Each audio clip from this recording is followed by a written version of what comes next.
இந்த வீடியோல நாம பார்க்க போறது, அதாவது நம்ம தென்னிந்திய நடிகைகள், நான் சொல்றது பாலிவுட் கிடையாது, தமிழ், தெலுங்கு, கன்னடம், மலையாளம், இந்த தென்னிந்திய நடிகைகள் யார் யாரெல்லாம் இந்த 2025வது வருடம் என்னென்ன சம்பளம் வாங்குறாங்க அப்படிங்கிறது தான். இப்போ பாலிவுட்லயே ஏன் ஒட்டுமொத்த இந்தியாலேயே இன்னைய தேதிக்கு அதிகமா சம்பளம் வாங்குற ஒரு ஹீரோயின் அப்படின்னா அது நம்ம தீபிகா படுகோனே தான். 25 கோடிக்கு மேல வாங்குறாங்க.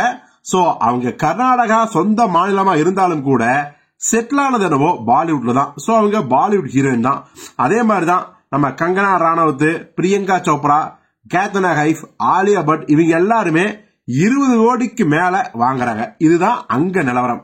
சரி, நம்ம நிலவரம் என்ன அப்படின்னு பார்த்தா, தென்னிந்திய சினிமாவை பொறுத்த வரைக்கும் நம்ம த்ரிஷா அவர்கள், நயன்தாரா அவர்கள், இவங்க 2 பேருமே இப்போ 10 கோடி வரைக்கும் சம்பளம் வாங்குறாங்க. அவங்களுக்கான மார்க்கெட்டும் இருக்கு அப்படிங்கறதா உண்மை.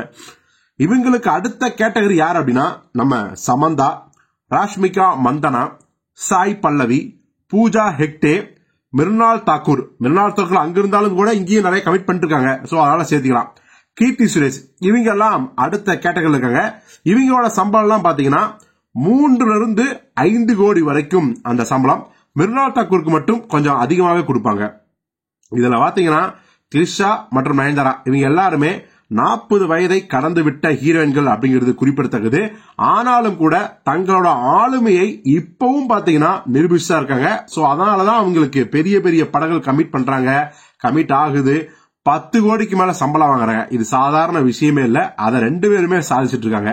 அதே மாதிரி ராஷ்மிகாவை தவிர மத்த ஹீரோயின் நான் சொன்னீங்களா, சமந்தா, அப்புறம் சாய் பல்லவி எல்லாருமே 30 வயதை நெருங்கியவர்கள், 30 வயதை கடந்தவர்கள். சோ இவங்களும் பாத்தீங்கன்னா சாதாரண ஆட்களே கிடையாது.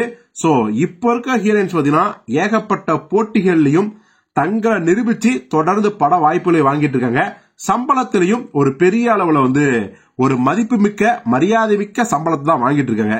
சோ அதனால பாத்தீங்கன்னா தென்னிந்திய நடிகைகள் போதுமான அளவுக்கு சம்பளத்தை வாங்குறாங்க அப்படிங்கிறத உண்மை. ஆனா இங்க என்ன பிரச்சனைனா 20+ இருக்கிற ஹீரோயின்களுக்கு கடுமையான பஞ்சம் ஏற்பட்டிருக்கு அப்படிங்கிறதா உண்மை.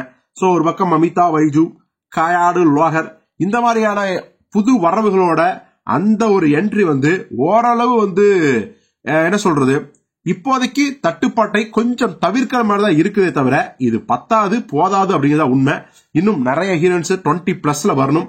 சோ அப்பதான் அடுத்த பேட்ச் பாத்தீங்கன்னா நல்லா நீண்ட ஒரு சர்வேல் பண்ண முடியும்.